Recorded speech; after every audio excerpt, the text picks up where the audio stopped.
യുഎയിലെ വേനൽക്കാലം കടുക്കുന്നതോടെ ദുബായിൽ താപനില 40-ന് മുകളിൽ 45-നും 50 ഡിഗ്രി സെൽഷ്യസിനും മുകളിലേക്ക് ഉയരുന്നത് സാധാരണമാണ്. കഠിനമായ ഈ ഉഷ്ണതരംഗത്തെ പ്രതിരോധിക്കാൻ വീടുകളിലും ഓഫീസുകളിലും എസിയും മറ്റ് തണുപ്പ് സംവിധാനങ്ങളും അഹോരാത്രം പ്രവർത്തിപ്പിക്കേണ്ടി വരുന്നുണ്ട്. ഇത് സ്വാഭാവികമായും പ്രതിമാസ Dubai electricity and water authority അഥവാ ദേവ ബില്ലുകളിൽ വലിയ വർധനമാണ് വരുത്തുന്നത്. അവിചാരിതമായി ഉയർന്നു വരുന്ന ഇത്തരം ബില്ലുകൾ പലരുടെയും പ്രതിമാസ ബജറ്റിനെ താളം തെറ്റിക്കാറുമുണ്ട്. എന്നാൽ സാങ്കേതിക വിദ്യയുടെ ശരിയായ ഉപയോഗത്തിലൂടെയും നിത്യജീവിതത്തിലെ ചെറിയ ചില ശീലങ്ങളിലൂടെയും സുഖകരമായ തണുപ്പും ആശ്വാസവും ഒട്ടും കുറയ്ക്കാതെ തന്നെ ദേവ ബിൽ ഗണ്യമായി കുറയ്ക്കാൻ സാധിക്കും. വൈദ്യുതിയും വെള്ളവും ലാഭിക്കാനുള്ള ആദ്യപടി സ്വന്തം ഗാർഹിക ഉപഭോഗ രീതികളെക്കുറിച്ച് കൃത്യമായ ധാരണയുണ്ടായിരിക്കുക എന്നതാണ്. ഇതിനായി ദേവ ഒരുക്കിയിരിക്കുന്ന ഏറ്റവും മികച്ച ഡിജിറ്റൽ സംവിധാനമാണ് സ്മാർട്ട് ലിവിംഗ് എന്ന് പറയുന്ന സംരംഭം.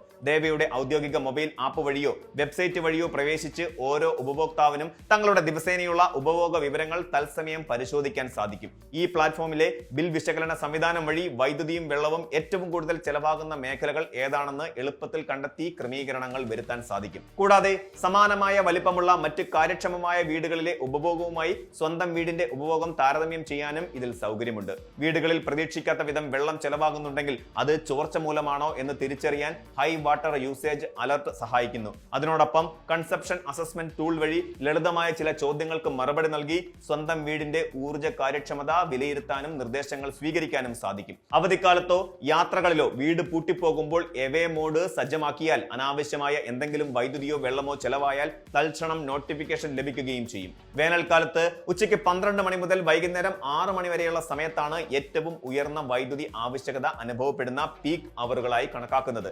ഈ സമയങ്ങളിൽ പുറത്തെ അന്തരീക്ഷ താപനില വളരെ ഉയർന്നതായതിനാൽ എയർ കണ്ടീഷണറുകൾക്ക് അന്തരീക്ഷം തണുപ്പിക്കാൻ കൂടുതൽ ഊർജ്ജം ഉപയോഗിക്കേണ്ടി വരുന്നു. അതിനാൽ അത്യാവശ്യമില്ലാത്ത ഗാർഹിക ഉപകരണങ്ങൾ ഈ സമയത്ത് പ്രവർത്തിപ്പിക്കുന്നത് ഒഴിവാക്കാൻ ദേവ നിർദ്ദേശിക്കുന്നുണ്ട്. വാഷിംഗ് മെഷീനുകൾ, അതുപോലെ ഡിഷ് വാഷറുകൾ, ഇലക്ട്രിക് അവനുകൾ, വാട്ടർ ഹീറ്ററുകൾ, ഇസ്തിരിപ്പെട്ടികൾ തുടങ്ങിയവ വലിയ തോതിൽ വൈദ്യുതി ഉപയോഗിക്കുന്ന ഉപകരണങ്ങളുടെ പ്രവർത്തനം രാവിലെയോ അല്ലെങ്കിൽ വൈകുന്നേരം 6 മണിക്ക് ശേഷമോ ഉള്ള സമയങ്ങളിലേക്ക് മാറ്റുന്നത് വളരെ നന്നായിരിക്കും. ഇത് നേരിട്ട് സ്വന്തം വീട്ടിലെ ബില്ലിൽ മാത്രമല്ല നഗരത്തിന്റെ പൊതുവൈദ്യുതി ശൃംഖലയിൽ ഉണ്ടാകുന്ന അമിത ഭാരം കുറയ്ക്കാനും ഇലക്ട്രിക് സാമഗ്രികളുടെ ആയുസ് വർദ്ധിപ്പിക്കാനും സഹായിക്കും. വേനൽക്കാലത്ത് യുഎയിലെ വീടുകളിൽ വൈദ്യുതി ബില്ലിന്റെ ഭൂരിഭാഗവും കവരുന്നത് എസികളാണ്. പലരും മുറി പെട്ടെന്ന് തണുപ്പിക്കാനായി എസി താപനില 18 അല്ലെങ്കിൽ 20 ഡിഗ്രി സെൽഷ്യസിലേക്ക് താഴ്ത്തി വെക്കാറുണ്ട്. എന്നാൽ ഇത് തെറ്റായ ഒരു ധാരണയാണെന്ന് മാത്രമല്ല, ബിൽ കുത്തനെ കൂട്ടാൻ മാത്രമേ ഉപകരിക്കൂ. എസി താപനില 24 ഡിഗ്രി സെൽഷ്യസിൽ നിലനിർത്തുകയും സാധ്യമെങ്കിൽ ഓട്ടോ മോഡ് ഉപയോഗിക്കുകയും ചെയ്യാനാണ് ദേവ പ്രധാനമായും ശുപാർശ ചെയ്യുന്നത്. താപനില 24 ഡിഗ്രിയിൽ നിന്ന് ഓരോ ഡിഗ്രി കുറയ്ക്കുമ്പോഴും എസിയുടെ വൈദ്യുതി ഉപഭോഗം ഏകദേശം 5% വരെ വർദ്ധിക്കുന്നുവെന്നാണ് കണക്കുകൾ വ്യക്തമാക്കുന്നത്. ഉദാഹരണത്തിന് എസി 20 ഡിഗ്രിയിൽ പ്രവർത്തിപ്പിക്കുമ്പോൾ ഏകദേശം 20% അധിക വൈദ്യുതി ചെലവാകുന്നു. എന്നാൽ ഓട്ടോ മോഡിലിടുമ്പോൾ മുറി ആവശ്യത്തിന് തണുത്ത ശേഷം കംപ്രസർ സ്വയം പ്രവർത്തനം ക്രമീകരിക്കുന്നതിനാൽ വൻതോതിൽ ഊർജ്ജം ലാഭിക്കാം. വേനൽ ചൂടിൽ മുറിയിലേക്ക് കടക്കുമ്പോൾ എസി താപനില പെട്ടെന്ന് താഴ്ത്തുന്നതിന് പകരം അത് സാധാരണഗതിയിൽ തണുപ്പിക്കാൻ അല്പം സമയം നൽകുന്നതാണ് ബുദ്ധി. നിങ്ങളുടെ വീടുകളിൽ ഉപയോഗിക്കുന്ന എസികൾ 10 വർഷത്തിലധികം പഴക്കമുള്ളതാണെങ്കിൽ അവ മാറ്റേണ്ട സമയമായിരിക്കുന്നു. പഴയ മോഡൽ എസികൾ പ്രവർത്തിപ്പിക്കാൻ വൻതോതിൽ വൈദ്യുതി ആവശ്യമാണ്. ഇവയ്ക്ക് പകരം പുതിയ തലമുറയിലെ ഊർജ്ജക്ഷമതയുള്ള എസികൾ സ്ഥാപിക്കുന്നത് തണുപ്പിക്കൽ ചെലവുകൾ ഗണ്യമായി കുറയ്ക്കാൻ സഹായിക്കും. പുതിയ എസി വാങ്ങുമ്പോൾ Emirates authority for standardisation and metrology സാക്ഷ്യപ്പെടുത്തിയ 4 അല്ലെങ്കിൽ 5 സ്റ്റാർ റേറ്റിംഗ് ഉള്ള മോഡലുകൾ മാത്രം തിരഞ്ഞെടുക്കാൻ ദേവ നിർദ്ദേശിക്കുന്നു. ഉയർന്ന സ്റ്റാർ റേറ്റിംഗ് ഉള്ള ഇൻവെർട്ടർ സാങ്കേതിക വിദ്യയിലുള്ള പുതിയ എസികൾക്ക് പരമ്പരാഗത എസികളെ അപേക്ഷിച്ച് തണുപ്പിക്കലിനായി ഉപയോഗിക്കുന്ന വൈദ്യുതിയുടെ 25% വരെ ലാഭം നൽകാൻ സാധിക്കും. മുറിക്കുള്ളിൽ തണുത്ത വായു തടസ്സമില്ലാതെ കറങ്ങുന്നതിന് എസിക്കൊപ്പം സീലിംഗ് ഫാനുകളോ പെഡസ്ട്രിയൽ ഫാനുകളോ ഉപയോഗിക്കുന്നത് വളരെ ഫലപ്രദമാണ്. ഫാനുകൾ വളരെ കുറഞ്ഞ അളവിൽ മാത്രമേ വൈദ്യുതി ഉപയോഗിക്കുന്നുള്ളൂ. ഫാൻ പ്രവർത്തിപ്പിക്കുമ്പോൾ മുറിയിലെ വായു പ്രവാഹം വർദ്ധിക്കുകയും താപനില കുറയാതെ തന്നെ കൂടുതൽ തണുപ്പ് അനുഭവപ്പെടുകയും ചെയ്യും. ഇത് എസി താപനില വീണ്ടും താഴ്ത്താതെ തന്നെ സുഖകരമായ അന്തരീക്ഷമൊരുക്കാൻ സഹായിക്കുന്നു. അതോടൊപ്പം തന്നെ പ്രധാനപ്പെട്ട ഒന്നാണ് എസി ഫിൽട്ടറുകളുടെ പതിവ് ശുചീകരണം. പൊടിയും ചെളിയും അടിഞ്ഞുകൂടി അടഞ്ഞ ഫിൽട്ടറുകൾ വായു സഞ്ചാരത്തെ തടസ്സപ്പെടുത്തുന്നു. ഇതുമൂലം മുറി തണുപ്പിക്കാൻ എസി കംപ്രസറിന് കൂടുതൽ സമയം പ്രവർത്തിക്കേണ്ടി വരികയും കൂടുതൽ ഊർജ്ജം പാഴാവുകയും ചെയ്യുന്നു. വേനൽക്കാലത്ത് മാസത്തിൽ ഒരിക്കലെങ്കിലും എസി ഫിൽട്ടറുകൾ കഴുകി വൃത്തിയാക്കുന്നത് സിസ്റ്റത്തിന്റെ കാര്യക്ഷമത വർദ്ധിപ്പിക്കുകയും വൈദ്യുതി ഉപഭോഗം കുറയ്ക്കുകയും ചെയ്യും.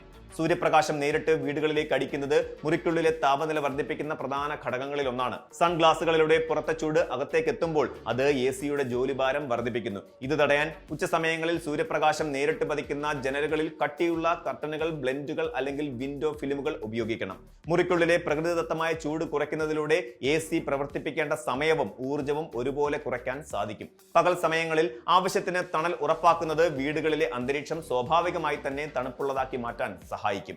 വൈദ്യുതി പോലെ തന്നെ വേനൽക്കാലത്ത് നിയന്ത്രിക്കേണ്ട ഒന്നാണ് ജല ഉപഭോഗം. പല വീടുകളിലും അറിഞ്ഞോ അറിയാതെയോ ഉണ്ടാകുന്ന ചെറിയ ജലച്ചോർച്ചകൾ വലിയ തുകയുടെ ദേവാ ബില്ലുകൾക്ക് കാരണമാകാറുണ്ട്. അതിനാൽ വീടുകളിലെ വാട്ടർ ടാങ്കുകൾ, പൈപ്പുകൾ, ടാപ്പുകൾ എന്നിവയിൽ ചോർച്ചയില്ലെന്ന് ഉറപ്പുവരുത്തേണ്ടത് അത്യന്താപേക്ഷിതമാണ്. വാഷിംഗ് മെഷീൻ കണക്ഷനുകൾ, അടുക്കളയിലെയും ബാത്റൂമിലെയും ടാപ്പുകൾ, വാട്ടർ ഹീറ്ററുകൾ, ഫ്ലഷ് ടാങ്കുകൾ എന്നിവ പതിവായി പരിശോധിക്കണം. കൂടാതെ വീടിന് പുറത്തുള്ള ഗാർഡൻ ഹോസുകളിലോ ഇറിഗേഷൻ സിസ്റ്റങ്ങളിലോ ചോർച്ചയുണ്ടോ എന്നും ഭിത്തികളിലോ തറയിലോ നനവ് പടരുന്നുണ്ടോ എന്നും ശ്രദ്ധിക്കണം. ദേവയുടെ ഹൈ വാട്ടർ യൂസേജ് അലർട്ട് സവിശേഷത ഉപയോഗിച്ച് വലിയ തോതിലുള്ള അസാധാരണ ജല ഉപഭോഗം തിരിച്ചറിയാനും പെട്ടെന്ന് തന്നെ പ്ലംബിംഗ് അറ്റകുറ്റപ്പണികൾ നടത്താനും സാധിക്കും. ഉപകരണങ്ങൾ ഉപയോഗിക്കാത്തപ്പോഴും പ്ലഗ് പോയിന്റുകളിൽ സ്വിച്ച് ഓൺ ചെയ്ത് വെക്കുന്നത് മൂലമുണ്ടാകുന്ന വൈദ്യുതി നഷ്ടം ഫാൻറ്റം ലോഡ് എന്നറിയപ്പെടുന്നു. TV, ചാർജറുകൾ, മൈക്രോവേവ് ഓവനുകൾ തുടങ്ങിയ ഇലക്ട്രോണിക് ഉപകരണങ്ങൾ ഓഫ് ആക്കിയാലും പ്ലഗിൽ കുത്തിയിട്ടിരുന്നാൽ പ്രതിമാസം 5% വൈദ്യുതി നിശബ്ദമായി ഉപയോഗിക്കുന്നുണ്ട്.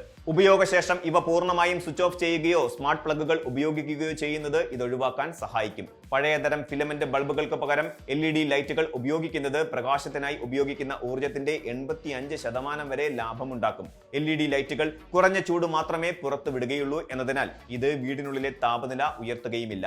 റെഫ്രിജറേറ്റർ താപനില 3 മുതൽ 5 ഡിഗ്രി സെൽഷ്യസ് വരെയും ഫ്രീസർ താപനില -10 ഡിഗ്രി സെൽഷ്യസ് വരെയും ക്രമീകരിക്കുന്നതും ഊർജ്ജക്ഷമത വർദ്ധിപ്പിക്കും.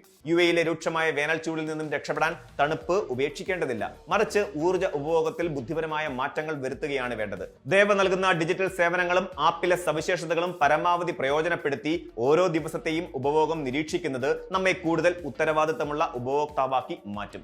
AC-യുടെ താപനില 24 ഡിഗ്രിയിൽ ക്രമീകരിക്കുക, ഉപകരണങ്ങൾ പീക്ക് അവറുകളിൽ ഒഴിവാക്കുക, ലീക്കുകൾ യഥാസമയം അടയ്ക്കുക തുടങ്ങിയ ലളിതമായ നിർദ്ദേശങ്ങൾ പാലിക്കുന്നതിലൂടെ പ്രതിമാസ ദേവാ ബില്ലിൽ വലിയ ആശ്വാസം കണ്ടെത്താൻ ഓരോ കുടുംബത്തിനും സാധിക്കും. ഇത് സാമ്പത്തിക ലാഭം മാത്രമല്ല നൽകുക, ദുബായിയുടെ സുസ്ഥിര നാളേക്കായുള്ള കാൽവെപ്പുകളിൽ പങ്കാളിയാകാനുള്ള ഉത്തമമായ അവസരം കൂടിയാണ്.